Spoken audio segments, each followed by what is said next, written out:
Foi de Já quem, teve um Iago? evento do IFBA, IFBA. que tem eles tinham um curso paralelo lá, dentro do cinema, dentro do curso de mídias e audiovisual, se não me engano. E Estamos fizeram ao vivo. essa live com a gente falando sobre preservação também. Estamos ao vivo? O IFBA de Santo Antônio de Jesus, né?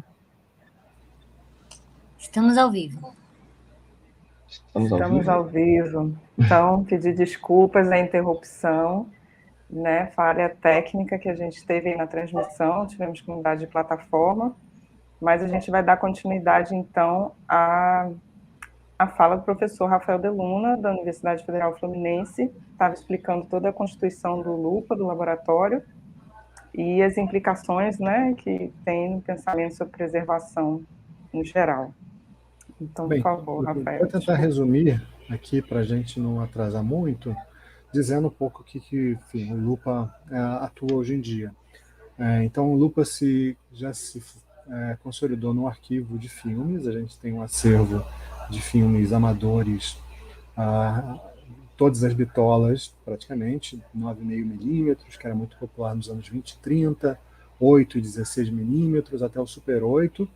A gente recebeu uma doação grande de um documentarista, então temos um material muito raro também, que a gente está com um projeto agora de catalogar, trocar de invólucros. A gente conseguiu constituir uma estrutura de trabalho para inspeção e revisão de películas. Parcerias também incorporamos pessoas interessadas, então temos conseguido restaurar equipamentos antigos da UFA, então a gente tem projetores de todas essas bitolas funcionando, o que é importante também para os alunos terem contato não só com o rolo de filme, mas também com a possibilidade de projetá-los, né, e ver uma projeção tal como foi comum, né, foi padrão, forma de acesso a imagens e movimentos até recentemente. Então, hoje, os alunos só conhecem filmes através da projeção digital, então, eu acho que também é importante, um arquivo de filmes ele abre potenciais para ampliar o repertório visual dos alunos de cinema. A gente está falando de alunos que um cinema como arte, então isso é fundamental, você saber quais ferramentas existiram, como a tecnologia é muito mais do que uma forma simplesmente de viabilizar os filmes, mas uma forma em que os filmes que determina a aparência e a forma que eles foram feitos. Então a gente tem toda essa estrutura que permite a gente, e mais recentemente conseguimos, através de uma parceria com a Prefeitura de Niterói, comprar e colocar em funcionamento um scanner profissional para digitalização de filmes. Então o Lupa tem começado a digitalizar filmes do seu acervo, é um scanner feito para filmes de arquivo, então lida com filmes com encolhimento, com deterioração, capaz de escanear de 2 a 4K, inclusive com som magnético, som óptico, e é o primeiro scanner desse modelo no Brasil e o primeiro numa universidade em todo o país, pública ou privada. Então, acho que é um passo importante, diante, inclusive, da que a gente conversou sobre a pandemia, da necessidade de digitalizar para dar acesso.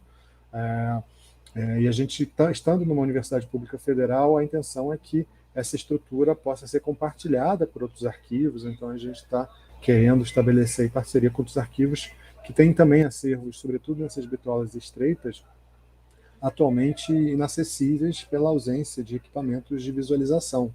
Então, a digitalização é fundamental para que essas imagens possam ser conhecidas e circularem, inclusive serem reaproveitadas em novas produções, em documentários, etc.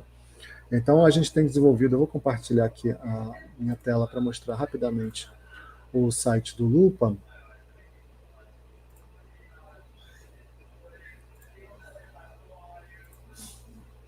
Não sei se vocês já estão entrando. Então, como a gente trabalha sobretudo com filmes familiares, né, nossa intenção, então quando a gente clica em acervo, a gente tem a divisão por coleções, e quando a gente recebe um acervo, a gente tenta conhecer melhor que filmes são esses, porque esses filmes lidam diretamente com a intimidade das pessoas. Então, a gente fala aqui, por exemplo, faz entrevistas com quem doa, sobre que tipo de pessoa era, faz uma pequena biografia, né, sobre essa pessoa, sobre as pessoas envolvidas. Então, há um trabalho também de pesquisa envolvido nisso. A gente tem trabalhado também para difundir a preservação, então criar documentos, dar acesso a eles, e trabalha, sobretudo, através de diversos projetos, né? Alguns que já foram encerrados, como, por exemplo, o trabalho de filmografia do curso de cinema da UF, um trabalho que a gente fez através do Universal da CAPES, para fazer um levantamento mais detalhado possível de todos os filmes que foram feitos no curso de cinema da UF, feitos e exibidos publicamente desde o primeiro até 2016. Então, a gente conseguiu levantar mais de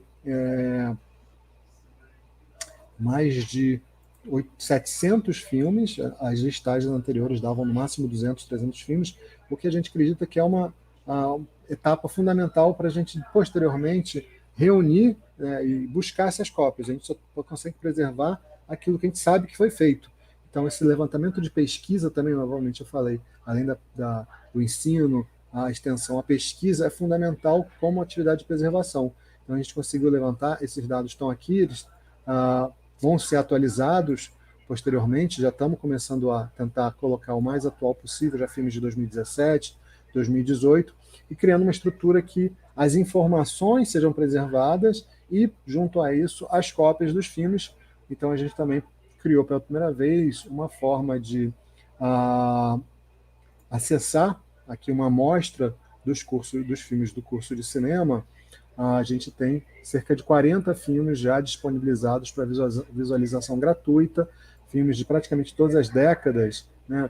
Desde o primeiro filme, feito pelo Nelson Pereira dos Santos, em 72, até filmes bastante recentes, 2016, que estão aqui reunidos, né? E a ideia é que a gente amplie essa ação para que, de forma que, de fato, a gente não só produza filmes, mas a gente preserve e dê acesso a eles no maior número possível. Além disso, a gente tem a coleção de filmes amadores históricos. Então, por exemplo, a coleção J. Nunes é uma que a gente já tem filmes digitalizados, antes inclusive do compra do scanner, foram digitalizados numa parceria com a Cinemateca Brasileira, que são filmes bem raros, dos anos 30 e 40, que a gente disponibiliza aqui. Alguns deles já foram, inclusive, licenciados para novos documentários. Com o scanner, a gente vai ter mais liberdade para digitalizar nosso próprio acervo, independentemente aí de outras parcerias, por exemplo, a Cinemateca Brasileira, que ficou fechada aí nesses 2 últimos anos. Então, são vários caminhos que a gente está seguindo. O próximo que a gente pretende implementar é tanto uma estrutura de preservação digital dentro da universidade mais efetiva, tanto para a produção corrente, que é hoje toda feita 100% digital, quanto para a digitalização dos filmes feitos em películas, que a gente vai dar continuidade. E, além disso, queremos começar a trabalhar com algo fundamental, que é o acervo em vídeo magnético. A gente também tem uma produção hoje praticamente inacessível, desconhecida, e que corre grande risco de se perder, feita, por exemplo, em fita Ulmatic, fita beta, mini DV, até bastante recentemente, que também precisa ser digitalizada para fins de acesso, já que hoje a maior parte das pessoas, é muito raro você ter aparelhos para todos esses formatos para ter acesso ao conteúdo.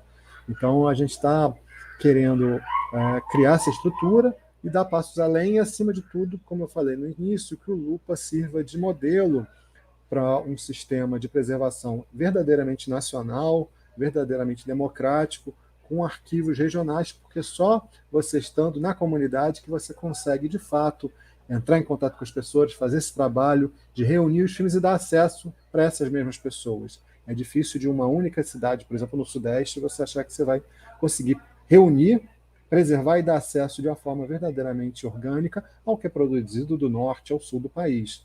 E aí, nesse sentido, eu acho que as universidades brasileiras, particularmente as universidades federais, são um parceiro fundamental para essa tarefa de regionalizar a preservação audiovisual no Brasil, hoje absolutamente concentrada no Sudeste e nas grandes capitais.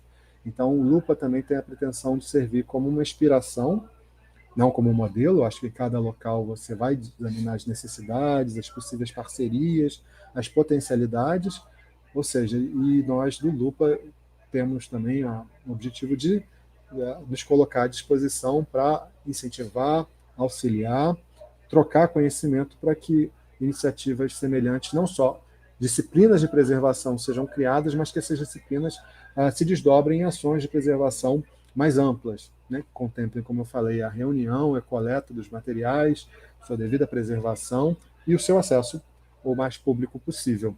Então, nesse sentido, o Lupa funciona um pouco como um protótipo dessas iniciativas, com erros e acertos, e que, de certo modo, iniciativas futuras aprendam com a gente e percorram seu próprio caminho, né? Então, fico feliz de estar falando isso aqui na UFRB. Nessa pandemia, eu tive conversas com outras universidades, por exemplo, São Carlos, no interior de São Paulo, na UNILA, em Foz do Iguaçu, e é muito bacana ver o interesse, tanto dos professores, pelos alunos, por incorporar verdadeiramente esse tema, né, que se torna candente, porque a gente está produzindo e daqui a pouco, né, não tem mais, o digital é fácil, mais fácil de produzir, é mais fácil de se perder, e é bacana ver o interesse de professores e alunos por esse tema, e espero que o Lupa mostre que não é nada impossível, a gente conseguiu criar isso com as possibilidades que se abrem numa universidade federal, de possibilidade de financiamento, de parcerias, né? Nós trabalhamos basicamente com bolsistas, alunos e voluntários, então que isso sirva de estímulo para que outras pessoas também sigam esse caminho. E fico aí à disposição para a gente conversar mais. Obrigado. Muito obrigada, Rafael, por sua fala, trazer, né, mais detalhes de como que funciona, da iniciativa, como começou, né, o Lupa, os objetivos.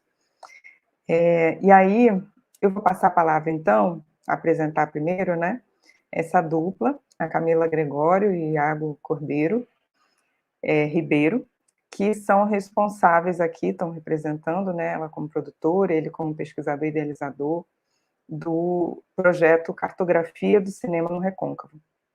A Camila Gregório é uma realizadora audiovisual e roteirista baiana, formada em cinema e audiovisual pela UFRB e curadora do Panorama Internacional Coisa de Cinema. Ela é fundadora da Tribuzana Filmes, que é a produtora, né, responsável por esse projeto, e integra o coletivo Cinema Feito a Facão. Integrou a equipe dos longas-metragens Café com Canela, Ilha, Até o Fim, Voltei, a equipe de produção e elenco do Eu Empresa, na Rédea Curta, na produção e roteiro, e na direção, junto com o coletivo Feito a Facão, realizou 5 curtas-metragens, entre eles Fervendo e de Mim, que circularam em mais de 54 festivais. O Iago Cordeiro estuda cinema e audiovisual na UFRB, está se formando, né, e realizou o documentário Obra Autorizada, junto com o coletivo também Feito a Facão. Produziu os filmes Fervendo, de Mim, Ricochete, da Maria Clara, Jornada Dupla. Como assistente de direção, trabalhou nos filmes Sobre Elise, Voltei, na Rédea Curta, e atualmente está na produção do telefilme documentário A Pedra e a Cachoeira, no qual fará direção, aprovado no edital setorial do audiovisual, né, da FUNSEB. Ele pesquisa e atua na área de preservação audiovisual, já foi assistente de pesquisa e catalogação no projeto Filmografia Baiana, coordenado por Laura Bezerra, antes de começar nesse projeto de cartografia, como pesquisador e coordenador. Então, vou passar a palavra para vocês e depois a gente conversa um pouco, um bate-papo aí, um debate.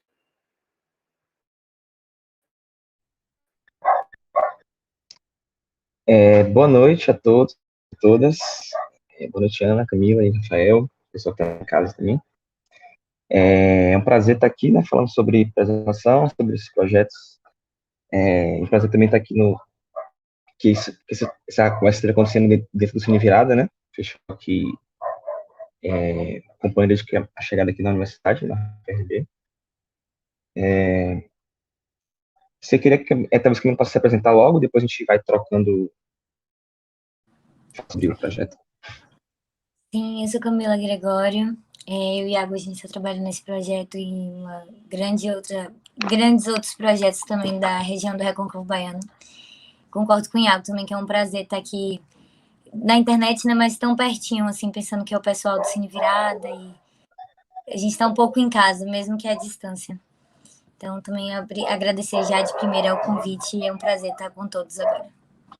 Acho que você pode começar apresentando o projeto e eu vou pegando o rumo. Beleza. Só antes Quando de vocês chegar no quiserem, eu projeto mesmo, tento apresentar. Quando vocês quiserem, Se vocês avisem que eu tento. quiser, Ana, pode abrir já. Mas antes de falar cartografia, eu vou falar só um pouquinho do primeiro contato com preservação aqui na universidade, né? Que apesar de, como a Ana falou, não ter no curso de cinema isso no currículo e tal, é uma universidade mais recente, né? Mas existe também, né? A partir do momento que eu comecei a me interessar, descobri que existia na própria UFRB um projeto da Laura Bezerra, que é a filmografia baiana, que fazia essa catalogação dos filmes baianos, com o intuito também, um pouco também complementando o que a Rafael falou, de regionalizar esse pensamento sobre preservação, e a filmografia baiana ela vem para complementar as informações que tem na filmografia brasileira, né?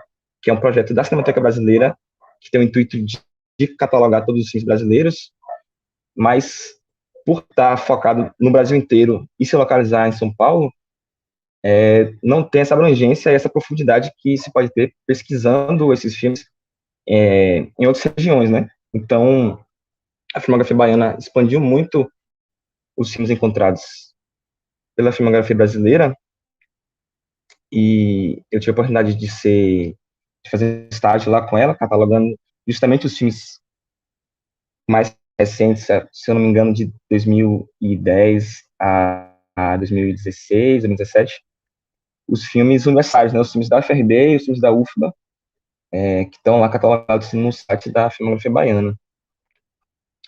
E essa foi uma porta de entrada para esse universo que me fez me interessar muito pelos filmes do Recôncavo, assim, e o Cartografia vem nesse sentido, né, também de amplificar e aprofundar mais essa pesquisa sobre os filmes gravados na região,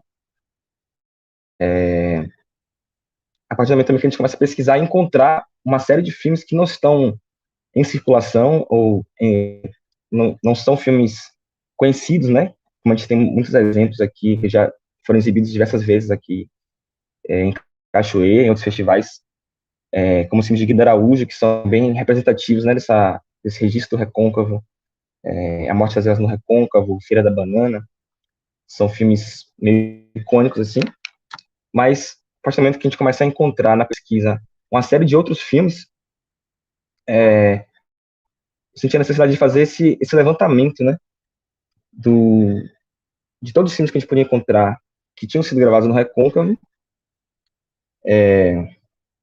e aí que surge a cartografia do cinema no Recôncavo, que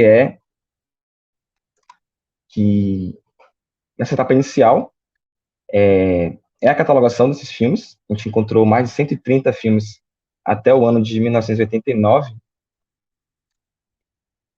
E aí vocês estão vendo o mapa, né, que é a página inicial do site. O mapa do Recôncavo, com as cidades.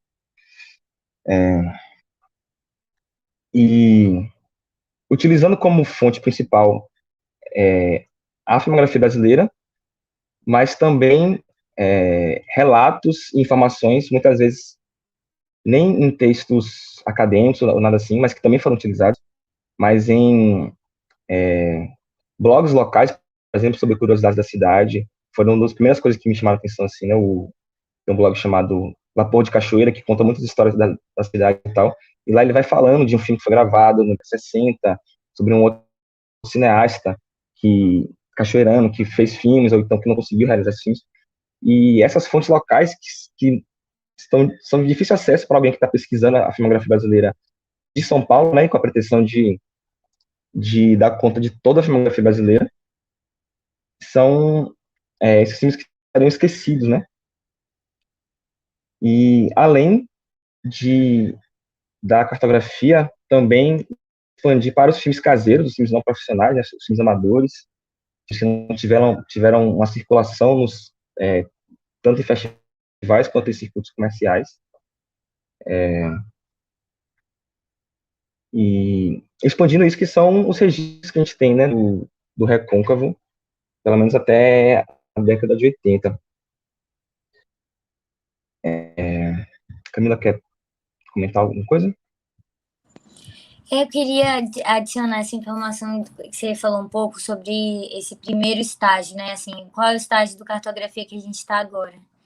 Então, a gente está nesse momento de divulgar essa pesquisa, né, que você realizou nos últimos anos com a coleta, né, assim, esses dados sobre os filmes até 1989, mas que é, de alguma forma, esse primeiro estágio do projeto que a gente vai dar continuidade para outras décadas, né, outros processos e tudo mais.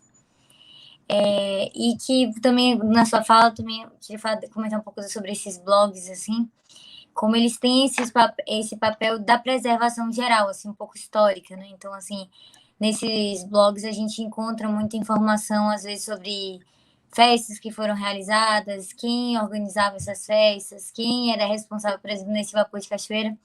Tem algumas descrições de quem realizava, por exemplo, quem comprava a santa daquele ano, ou quem levava as flores daquele ano. E nesses registros tinham as pessoas que filmariam, né? Essas pessoas que tinham lá registrados, que tinham câmera. E que isso já era um dado, por exemplo, para a gente pesquisar e procurar quem é essa pessoa que tinha câmera nessa época, qual material foi produzido e tal, encontrar essas obras que, né, passam tanto de obras assim como a gente costuma falar, obras que são atribuídas a ela um título, né, por essas pessoas, até obras mais amadoras, assim, não necessariamente entre filmes e não filmes. Mas é isso, assim, adicionando enquanto você fala. Pode continuar. Massa. É isso. Voltando um pouco para essa coisa da fase, né? Porque para começar o pensamento sobre preservação, é necessário a gente saber o que a gente precisa, quais são os filmes, né, que a gente precisa preservar e qual é a dimensão disso, assim. Então, quando a gente fez o projeto inicialmente, não sei, a gente tinha encontrado aproximadamente 50 filmes nessas fontes primárias que a gente utilizou, né, a filmografia brasileira, a filmografia baiana, e a gente encontrou mais de 130 filmes que foram gravados aqui, e aí vai desde identificação de filmes que já são conhecidos, né, são filmes que estão em bom estado de preservação, fizeram restaurações, filmes de longa-metragem, mas o reconhecimento de que esses filmes foram gravados no Recôncavo também, né? Então a reunião de filmes que foram gravados no Recôncavo, muitas vezes essa informação não está vinculada aos filmes, né? Isso foi uma dificuldade também de encontrar. Teve momentos que eu comecei a assistir filmes porque o título poderia remeter a algo do Recôncavo, né? E aí, ao assistir, a gente começou a ver cenas do Recôncavo e ver que se você pesquisasse filme no Recôncavo, aquele filme nunca ia aparecer, né? Então, um dos trabalhos foi vincular a informação de que aqueles filmes foram gravados aqui, né? E a partir disso tentar identificar as pessoas que participaram dos filmes. Muitas vezes são cenas também de grupos culturais, apresentação de samba de roda, de um afoxé, de um grupo de dança, ou uma procissão. Então, a partir disso, a gente consegue identificar que procissão é aquela, que manifestação é aquela, né? Que grupo é aquele. A partir do momento que a gente sabe que ele foi gravado no Recôncavo e a gente vincula essa informação ao filme, né? Além de... Então, essa é uma parte do trabalho, né? Vincular os filmes que existem e que estão disponíveis aí, as informações sobre eles, ao território. E outra foi desse encontro com esses filmes que estavam fora de qualquer catalogação com o intuito de preservação, né? Então, tem filmes, sejam filmes amadores, sejam filmes registros, assim, espontâneos, que não estão também incluídos na maior parte das catalogações que a gente utilizou, mas que a gente conseguiu encontrar a partir de textos, de entrevistas mesmo, conversando com pessoas daqui da região, isso. E uma outra coisa também foi o contato com os arquivos municipais, né, que o Recôncavo tem, várias cidades no Recôncavo têm arquivos municipais, poucos desses arquivos têm materiais audiovisuais, mas o próprio arquivo de São Félix tem um acervo em VHS de um cinegrafista que atuou muito na década de 80 e 90 em São Félix, gravando muita coisa para a prefeitura e tal. E esse acervo, ele está sendo conservado no arquivo, né, São Félix, mas também está fora do olhar do cinema, assim, né? O cinema não olha para esse material como uma fonte seja de pesquisa, seja de utilização de documentários ou até de estudo, né, sobre esse outro tipo de produção, que é uma produção local, né, e é a única produção da época, né, da região, assim. Então tem uma grande importância, apesar independente do conteúdo e tudo mais, mas é o registro que essas cidades têm sobre si mesmas, né. Então, no site, a gente fez esse levantamento para descobrir que filmes são esses e qual a situação deles, né. Então, alguns dos filmes que estão digitalizados, e foi feito algum trabalho de preservação em cima deles, ou de restauração. Esses filmes, alguns deles estão disponíveis no site para assistir, e as próximas etapas que virão, um projeto inicial, para começar um pensamento sobre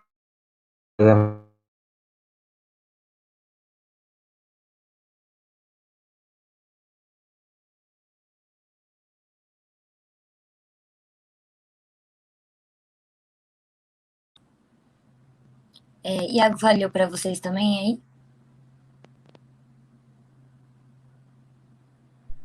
Congelou para mim. Estou aqui? Voltou. Voltou, Iago. Voltei? Ótimo. Então, eu estava falando que o nosso trabalho foi de identificar quais são esses filmes que foram gravados no Recôncavo até o ano de 1989, então a gente já consegue expandir isso para... A gente tem trabalho à frente ainda, expandindo o recorte temporal, né? Mas também, a partir dessa identificação de quais são os filmes, a gente pode saber ir em busca de onde estão esses filmes, né? E qual a situação deles. A gente sabe que tem muitos filmes que estão perdidos, que nem os próprios realizadores sabem onde esses filmes se encontram. Muitos também os realizadores já faleceram, então fica mais difícil ainda. Mas o nosso primeiro trabalho foi esse de identificar quais são os filmes que tem imagem do Recôncavo, que conta essa história do Recôncavo através de imagens, né?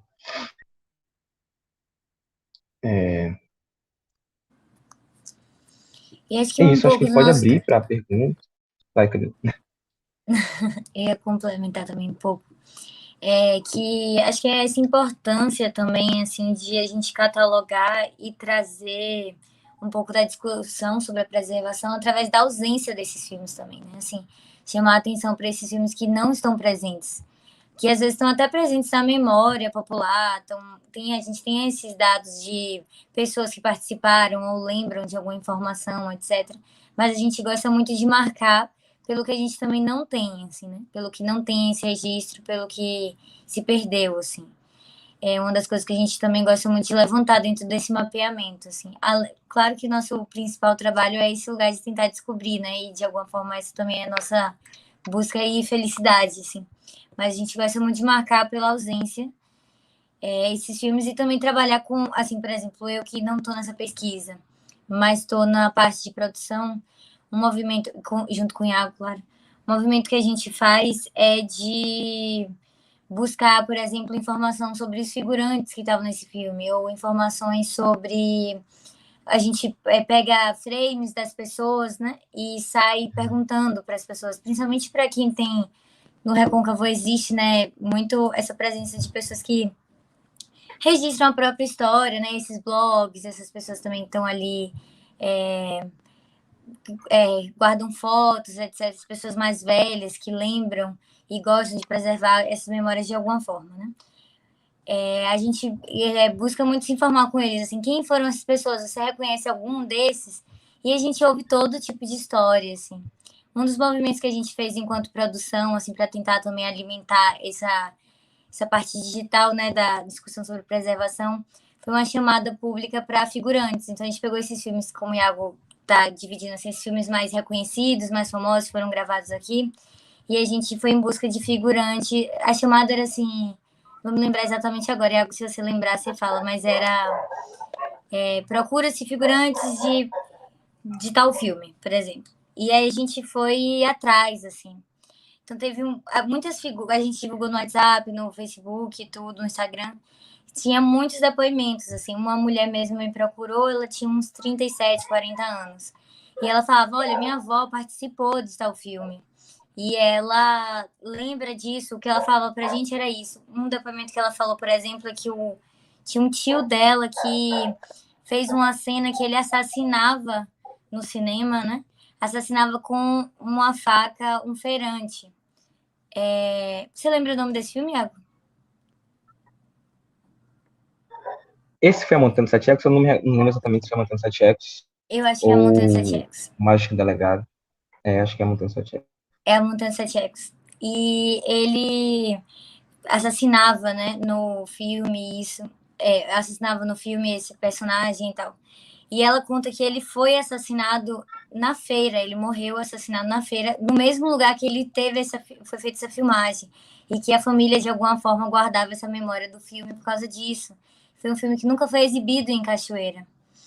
A gente foi colhendo muitas dessas informações. Então, tinham pessoas que falavam, esse foi um dos dias mais felizes da minha vida. Eu apareci no cinema, usei uma peruca rosa em tal cena.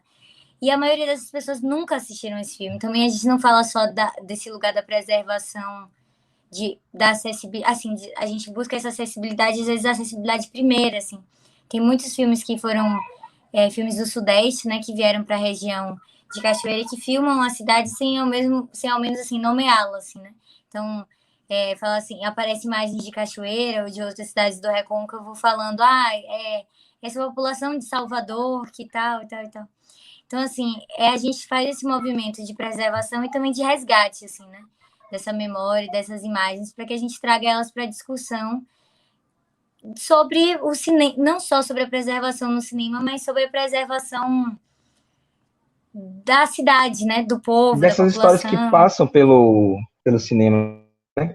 Não é só o filme, né? O cinema é também todo esse impacto que gera nos lugares onde ele é gravado, a participação dos figurantes, que é uma coisa bem relevante aqui, né? Para esse filme de ficção, principalmente, que impactam muito a cidade, né? Nas suas gravações. É uma preservação da identidade, assim, né? Desse território, que é um território muito específico, né? Quando a gente fala de Recôncavo Baiano. Então, assim, parte do nosso projeto também é esse. E como a gente entra, de alguma forma, num cenário de discussão nacional sobre preservação, a gente passa a ser uma dessas vozes que está discutindo sobre isso nacionalmente, a gente também usa muito esse espaço para também divulgar o que é o Recôncavo Baiano, assim, né? Então, também há muitas partes do nosso projeto, atualmente no formato que ele está, e muitas outras partes também que estão por vir, que é nesse movimento da gente também divulgar o Recôncavo Baiano e explicar, assim, a dimensão do que é esse território para o Brasil, né? Então, assim, a gente também, não dá para a gente falar do Recôncavo, falar do cinema, do Recôncavo, sem a gente falar, por exemplo, do movimento de independência, né, que surge no Recôncavo Baiano, que está muito presente também em muitos filmes. Então, assim, a gente, enfim, estou resumindo um pouco, mas a gente também busca esses fatores para colocar junto à nossa plataforma.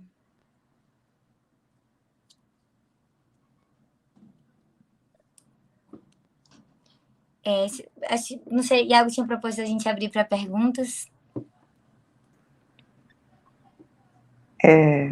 Vocês sabem, ainda estão no tempo, se vocês quiserem, né, passar.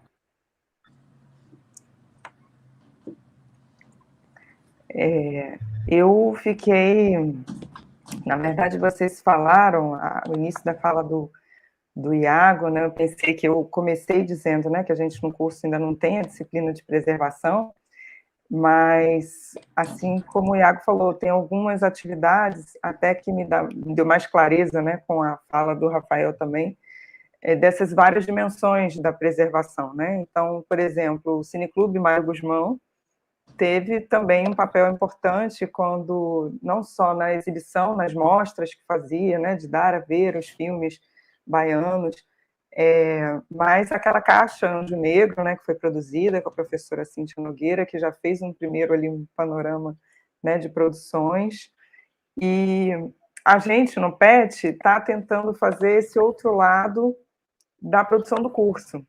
Então, por isso, inclusive, o Gabriel Paes, né, quem teve a ideia inicial, né, da gente trazer essa questão de preservação, quem pensou na atividade do PET de fazer uma cinemateca, né, dessa produção do curso, ele ia estar aqui mediando, não pôde. Mas a gente está justamente nessa fase de pesquisa e catalogação de muita coisa que já se perdeu, porque questão do digital fica parecendo que é mais fácil, né, do que a época da película, mas não é. E é muito comum perder HD, perder computador, formatar tudo e perder os filmes, né, que começaram lá produzindo no início do curso. Então, a gente está nessa fase de catalogar e criar estratégias tanto de conservação, organização e para colocar disponível, né, para toda a comunidade. Então, a gente não tem disciplina, mas a gente tem algumas atividades aí que a gente ainda poderia elaborar melhor, voltadas para essas questões, né, dos filmes do curso ou dessa memória, né? Formação de acervo, assim, tem um olhar para isso. Isso. E aí, gostei muito da fala de vocês, queria agradecer muitíssimo, e pensar, vocês ajudam a gente a pensar nisso, né, na viabilidade desse projeto, porque inicialmente a gente não tem verba nenhuma, saber como correr atrás né, de conseguir formas aí de botar esse projeto para frente, e a pesquisa é uma parte fundamental, né, o que a gente mais pode fazer e adiantar. Uma pergunta que eu tinha pensado era em relação às exibições, mas vocês comentaram um pouco. Rafael falou um pouco de exibição, né, dessa importância dessa projeção desses filmes, também para os próprios alunos que chegam, né? E para o projeto da cartografia, vocês pensam em outras fases, assim, em termos de...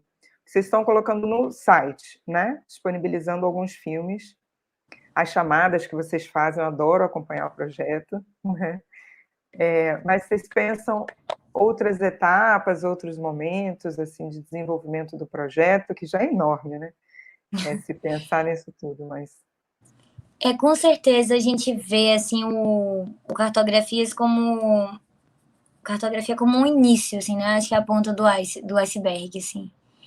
E eu acho que, com certeza, dentro do que a gente pensa, a exibição e a disponibilidade desses filmes nessa plataforma online é nosso maior objetivo. Então, esses filmes estarem sempre disponíveis online a todo tempo. Mas, com certeza, assim, a gente pensa e acredita muito nesse formato da sala de cinema, né? Do cinema dentro da sala de cinema, da preservação das salas de cinema também. Então, a gente tem muitas ideias para, no momento menos pandêmico do mundo, a gente ter essa disponibilidade de fazer mostras e exibições desse material. Principalmente para a gente estar sempre usando esse material com algum tipo de discurso atribuído, né? Então, assim, a gente ter uma visão crítica também sobre essas imagens e trazer também novas reflexões sobre essas imagens do passado também, né? A gente também pensa em colocar elas em contraste com novas produções do Recôncavo e, enfim, esse lugar da curadoria que também está muito presente para mim e para Iago, com certeza deixa a gente muito animado, assim, para trabalhar com esse material. Então, nesse sentido da exibição, sim, esse seria também uma das coisas que a gente pensa em fazer, no futuro breve. Bom ouvi-los. E Rafael... Queria complementar um pouquinho, só para falar que isso não é a primeira... o Cartografia não é, né, o primeiro projeto de preservação, assim, mas eu acho que talvez primeiro que se coloque nesse lugar, assim, né, porque a preservação não é só a guarda de um filme ou de coisas assim, né, mas o próprio Mário Guzmão, que você falou, quando ele já traz a figura de Mário Guzmão, já está preservando e pensando na história do cinema no Recôncavo, né, Mário Guzmão, esse ator cachoeirano que participou de diversas produções, tem uma força muito grande. o próprio integrantes também do Cineclube Mário Guzmão já haviam feito uma pesquisa sobre o próprio filme que nós citou aí, A Montanha dos Sete Ecos, que é um filme que foi gravado na década de 60 e nunca foi exibido. Ele fez censurado pela ditadura, mas está presente na memória de todo mundo, de muitas pessoas que participaram do filme, né?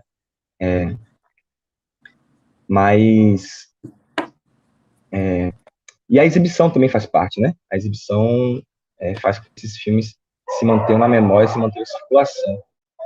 Mas uma das coisas que me fez que o projeto foi também descobrir que existiam outros filmes que não estavam em circulação porque não estavam digitalizados, porque pelo menos aqui em Cachoeira a gente não consegue exibir filme em película em outras mídias. Então existiam muitos filmes que estavam fora de circulação, seja porque estavam perdidos ou simplesmente não estavam digitalizados, as cópias em película estavam em estados de degradação que não permitia que essas cópias circulassem. Então, o nosso trabalho foi de identificar isso, né?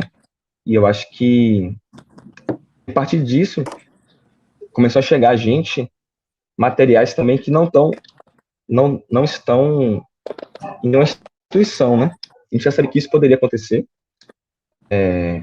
Então, a gente começa a criar necessidade a partir da identificação dos filmes de um local de armazenamento, né? E a universidade pode ser uma forte parceiro nisso, né? Até o momento a gente não encontrou películas, não chegou a nossa mão películas, mas já chegaram filmes que foram digitalizados há algum tempo atrás em baixa qualidade, mas que até o momento só se sabe que existe essa cópia digital, uma cópia em DVD que veio provavelmente de um VHS, ou seja, ela já está bastante desfigurada ali, mas não existe a película, então temos também a nossa mão materiais que são únicos, mesmo que desconfigurados do jeito que estão, né? Esse material ele não pode ficar só no nosso site, nem só no meu HD, né? Ele tem que ir para a gente precisa pensar, e eu acho que aí o que o PET tem feito também é um ótimo trabalho, que é pensar a preservação digital desses filmes do curso, que a gente pode criar parcerias para também preservar esses outros materiais, né? Que tem a ver com o Recôncavo. E, para além disso, também, os acervos que foram criados aqui, né, a partir dos cineclubes, a partir dos festivais, que tem uma grande quantidade de DVDs, de filmes, que também não estão organizados, né, para acesso, assim, da própria comunidade da universidade e da cidade, né? Então, acho que começar a pensar nisso e pensar isso dentro da universidade é muito importante, porque tem muito trabalho a ser feito mesmo. Sim, e ouvi-los dá ânimo, né? Da gente ter esse percurso aí pela frente. O Rafael falou, o trabalho deles com filmes de família, com cinema amador, né, me encanta. E eu já falei, inclusive, com o pessoal do Cineduc, ainda vou botar mais pilha ainda, porque tem muito material Super 8, muita produção aí de 50 anos, que não foram digitalizados, que não estão, né, devidamente conservados.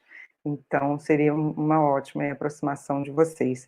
Mas eu queria também saber um pouquinho, dá vontade de falar várias coisas, né? Mas preocupada com o tempo, sobre o acervo do curso de hoje, né? Que vocês fizeram essa pesquisa histórica, inclusive que o âmago está lá perdido, meu curta, que eu tenho também que providenciar isso.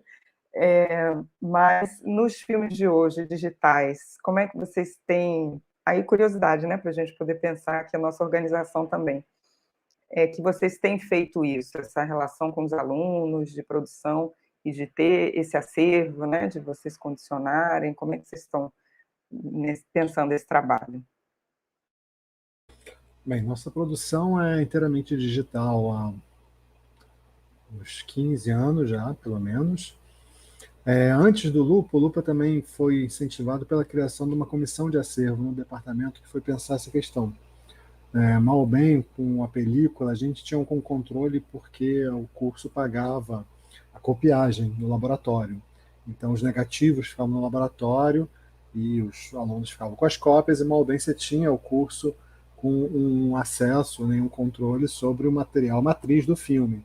tanto que a preservação dos filmes em película foi melhor catalogada do que em digital, né? Alguns trabalhos de alunos, inclusive voluntários, né, tais como o Iago e a Camila, ocorreram anteriormente e fizeram levantamento dos filmes da UF que estão geralmente depositados pelos próprios alunos ou encaminhados do laboratório, depois que ele fecha, né, a Labucine fecha em 2015, estão no Rio de Janeiro, na Cinemateca do MAN, no CPAV, no Arquivo Nacional.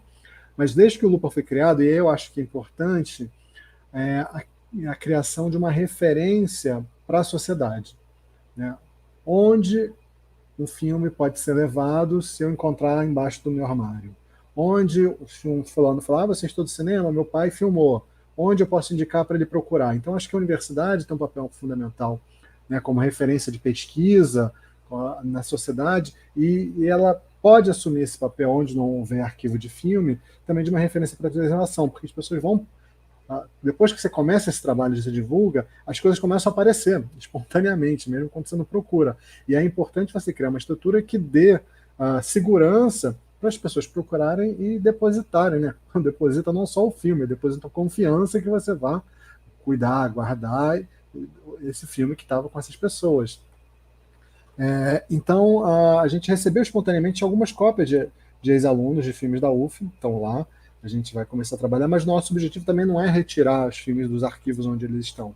Eu acho que eles estão lá, a gente quer cuidar, tem que fazer a ida lá, porque muitas vezes os arquivos têm outras preocupações, então o acervo da UF não é prioridade, então a gente tem que cuidar deles mesmo quando não estejam lá, eventualmente digitalizar aqueles que não estejam digitalizados, isso é uma coisa importante, mas nosso foco, de fato, é na produção nativa digital, que não teve um cuidado. Então, a Comissão de Acervo tentou integrar, isso foi uma coisa interessante, a produção à preservação, né? Uma das grandes problemas era a papelada na reserva de equipamentos, por exemplo, né? Então, a gente criou um sistema, uma base de dados de agendamento digital dos equipamentos, com calendário lá para registrar, para cadastrar um projeto e registrar para que não tenha também disputa, sobreposição de data, né? Você conhece bem, Ana Paula, como era isso? Reservar câmera, reservar estúdio, etc., para os filmes serem filmados, uma forma de organizar a produção.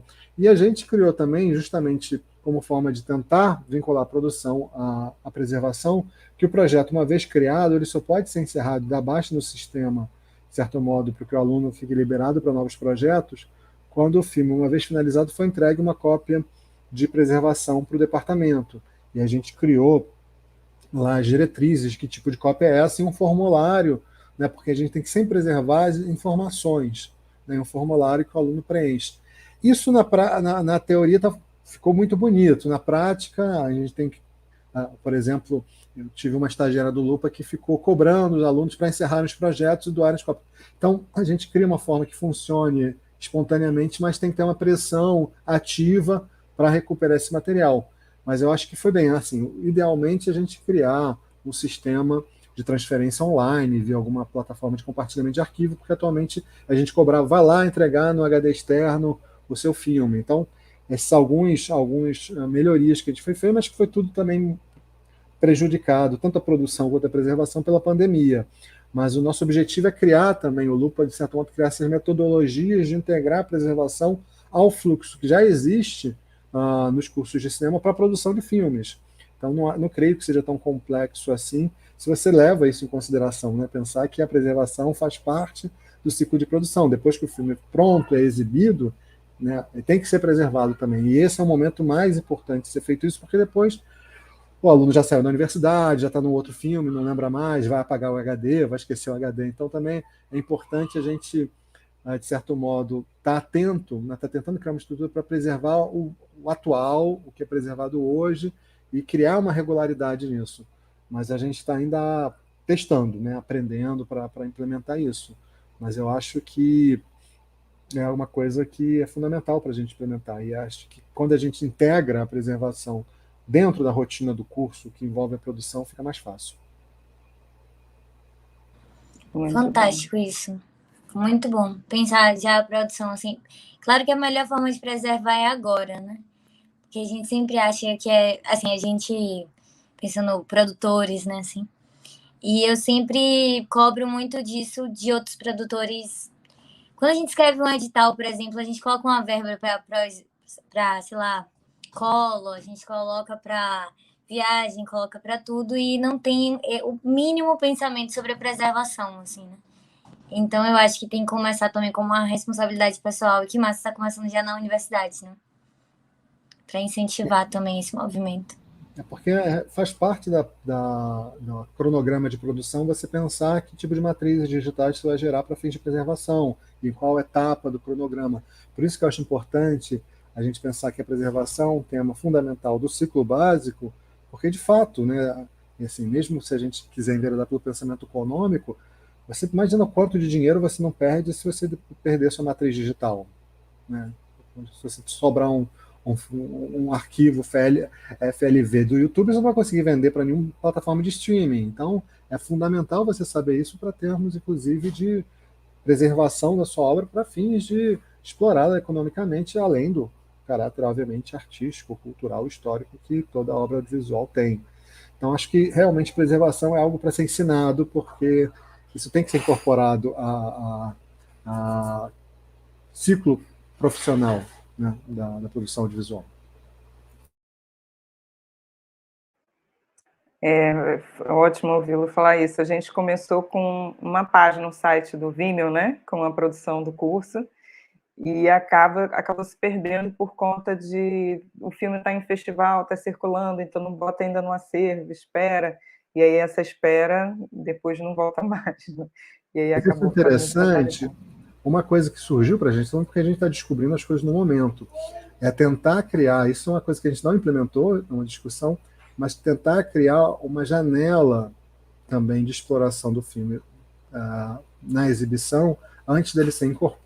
Não só ser incorporado, a ideia é que ele seja incorporado antes, mas é um momento que ele tem uma difusão pública pela universidade. Então, por exemplo, quando a gente criou esse projeto da filmografia do curso cinema, a gente fez questão de pedir autorização para todos os realizadores dos 40 filmes que a gente botou online. E muitos falam, não, filme da universidade, pode botar. E a gente, de certo modo, a gente pensa isso, a universidade tem obrigação de ter financiado com recursos públicos o filme, depois dar acesso público a ele, gratuito. Obviamente que sem prejudicar a carreira comercial.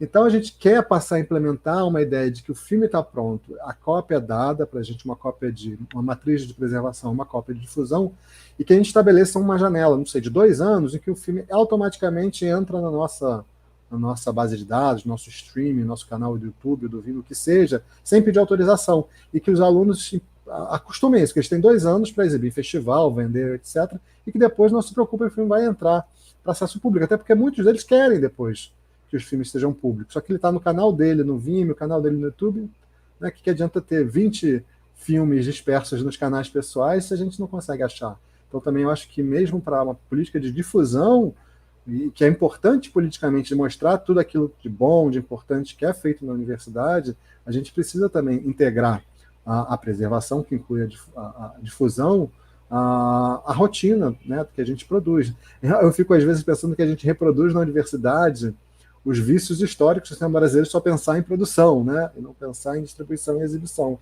porque eu acho que preservação nos acende esse alarme, que afinal a gente preserva para dar acesso, não tem uma coisa. Então, se a gente quer pensar em acesso, tem que pensar em preservação também. E acho legal você pontuar, assim, dar ênfase, né, na questão da difusão, assim, também, porque mais que disponibilizar esses filmes no canal no YouTube, ou ter esses filmes como, assim, acessíveis de alguma forma digitalmente, etc., ou fazer exibições regulares, né, que são, enfim, coisas também muito necessárias, é bom que a gente também tenha esses arquivos em boas qualidades, assim, né? Uma boa qualidade. Então, que a gente também, assim, acabou de fazer o filme, já manda o master pra gente, a gente preserva, e aí vai pra carreira de festival, etc, etc. Daqui a 2 anos a gente tá exibindo. Mas que aquele projeto, assim, né, se guarde também na sua melhor qualidade, assim. É incrível isso. Até depois quero perguntar em qual formato vocês estão pedindo os filmes, assim, quero dar uma olhada nesse formulário e pra gente ver se não implementa esse modelo na UFRB. eu posso compartilhar com vocês, isso na verdade tem que passar por uma revisão constante, depende. Como eu falo, a gente está criando algo para a nossa realidade, mas vocês têm que ver qual é o padrão que vocês usam geralmente, né? Na verdade, a gente começou com bastante modesto no AVI, em H264, mas hoje em dia a gente está pedindo especificamente, depende do aluno, se ele faz em 4K, se ele faz em 2K, se ele faz Full HD, então a gente tem que pedir a master na resolução nativa, né? E aí a gente pede uma cópia de acesso numa resolução mais baixa, mas, ou seja, isso é uma discussão que também não tem resposta. É fundamental a gente trazer esse tema, porque a gente vai aprender com os outros para chegar a esses consensos, que é tanto ouvir um pouco o que é prática, né, o que tem sido feito, o que o mercado está exigindo, quanto também os especialistas do qual tipo de arquivo é melhor para ser preservado, sem compressão, em formatos não proprietários, etc. Ou seja, são discussões complexas, mas que a gente vai sempre trabalhando e discutindo em parceria, a gente chega a soluções melhores, porque a gente responsabiliza, a gente divide a responsabilidade, não é uma só pessoa que respondeu, todo mundo chegou a algo próximo de um consenso, né? Mas são várias questões que aparecem. Tem uma pergunta. Pode falar, da Emília. A pergunta, eu fiquei sem saber se era para o site do Cartografia ou do Lupa. Deve ser o Deve ser Cartografia. Cartografia. A ideia, assim, é que em algum momento a gente vai chegar com os filmes atuais, até os dias de hoje, assim, pegar também essa produção dos anos 90 para cá, teve um boom, né? Então esse vai ser um ambiente muito menos controlado para a gente no site, assim, vai crescer muito a quantidade de filmes, mas é algo que interessa a gente com certeza. Principalmente, assim, tipo, aderindo, né, às produções da UFRB mais recentes, assim. O que pessoalmente me interessa muito, claro, interessa a ambos, assim, mas falando mais por mim, me interessa muito ver esse contraste, assim, das imagens, de como esse território está sendo filmado, assim, né? E como essas outras questões, assim, como, sei lá, questões raciais, questões de gênero, vão sendo também incorporadas ao longo do tempo. Como a gente tem essa divisão por período, assim, eu acho que vai ser um material bem rico para outros pesquisadores e para desenvolver outras pesquisas também a partir disso. Acho isso interessante também no nosso projeto de filmografia, a gente percebeu que levantando esses dados, a gente poderia fazer pesquisa sobre assuntos que a gente não tinha condições antes. Qual a porcentagem de filmes na UF ao longo da década dirigidos por mulheres, por exemplo? Isso só com esse levantamento que a gente pode fazer. Isso, ou seja, essas pesquisas de preservação permitem novas pesquisas, né? Que sem esses dados não seriam possíveis de serem feitos. Ótimo. A gente sente vai isso. Só complementar chegando à também. falta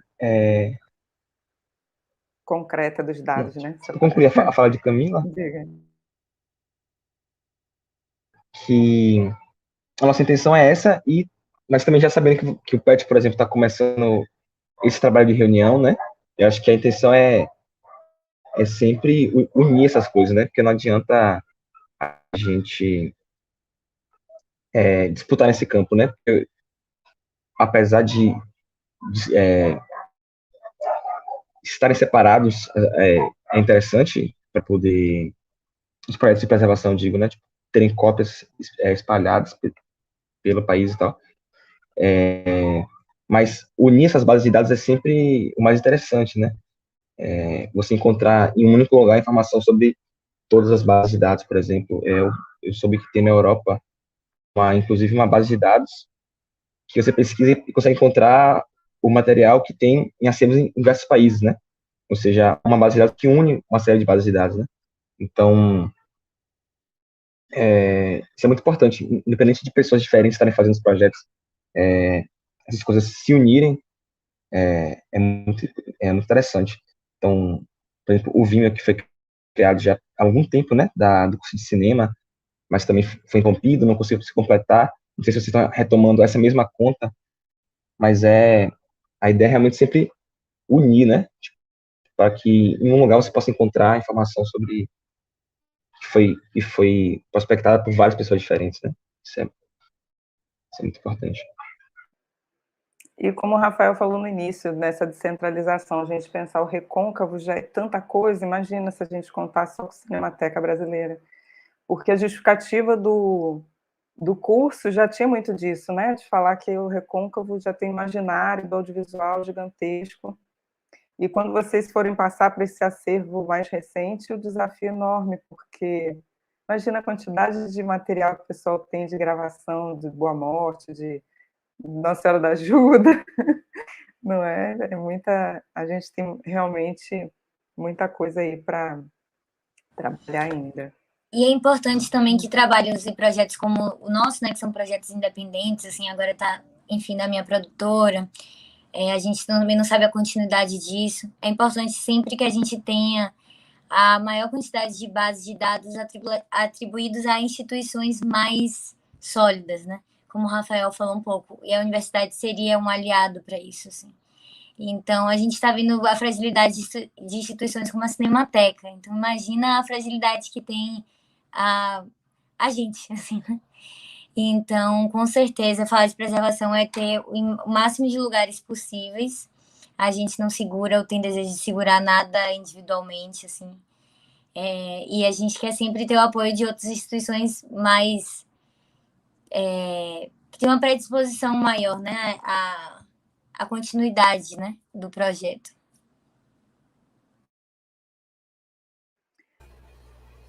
Muito bom, pessoal.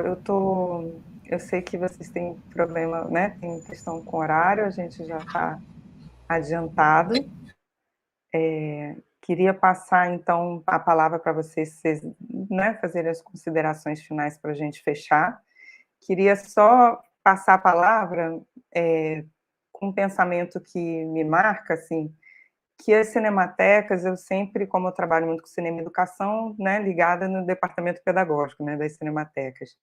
E em Ouro Preto, que associa essas duas grandes redes, né, de preservação e de educação, eu ouvi a Rosália Duarte falar, sintetizar em poucas palavras, o quanto que a instituição a educação, e de certa medida, ela define o que a gente vai preservar como memória, né? E aí a gente pode pensar nisso tanto para o bem quanto para o mal, né? Todas as questões que a gente estava falando aqui agora, de, né, visão anterior, muito eurocêntrica, por exemplo, né? O quanto que a gente pode, hoje, né, com esse acesso, com esse acervo, problematizar, questionar, né? Então, queria só passar um pouquinho essa bola, assim, esse pensamento, se vocês têm em mente, né, essa relação com a educação de alguma medida, porque até por essa dimensão da importância da preservação difundida pela sociedade, eu acho que é muito importante, né, esse trabalho ali de base com a educação, para isso ficar mais assentado, né? Mas, enfim, é só um pensamento trazendo para a minha área da educação, puxando. Fico pensando aqui num site, por exemplo, do Cartografia, a relação com o curso de História, né, da UFRB, o quanto que poderia ali ter uma articulação, né, com os estágios que os alunos fazem.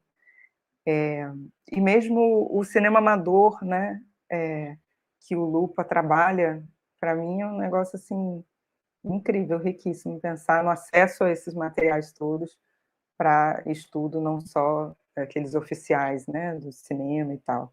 Então, passar, né, para vocês aí essa palavra final.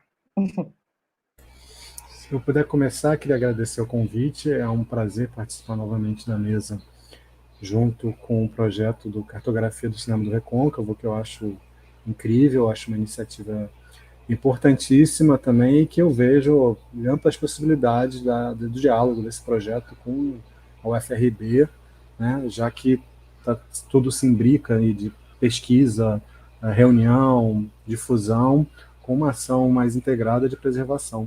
Então, é um prazer fazer parte, espero que a gente continue esse diálogo e que a sementinha seja plantada definitivamente ali no departamento de cinema ali da UFRB, para que isso floresça em novas iniciativas. E, como eu falei, eu acho que o Lupa pode inspirar, mas que cada local vocês vão ver as potencialidades, as parcerias, né, que que podem gerar mais frutos em cada região. Então é isso, obrigado, prazer e boa sorte para a gente.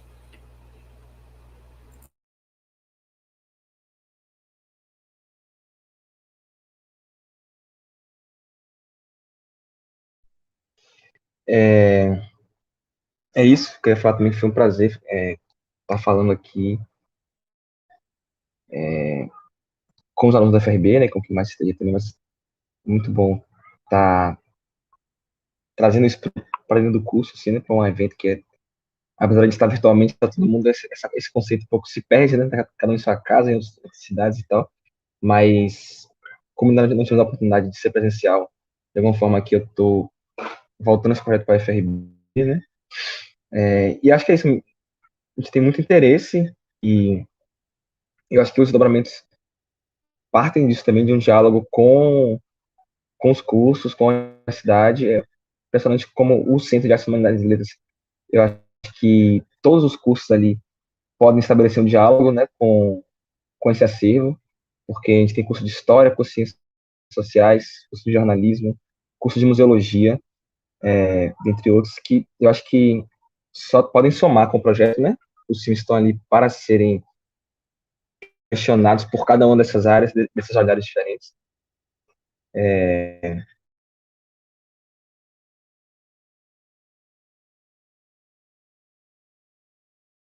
Acho que travou de novo.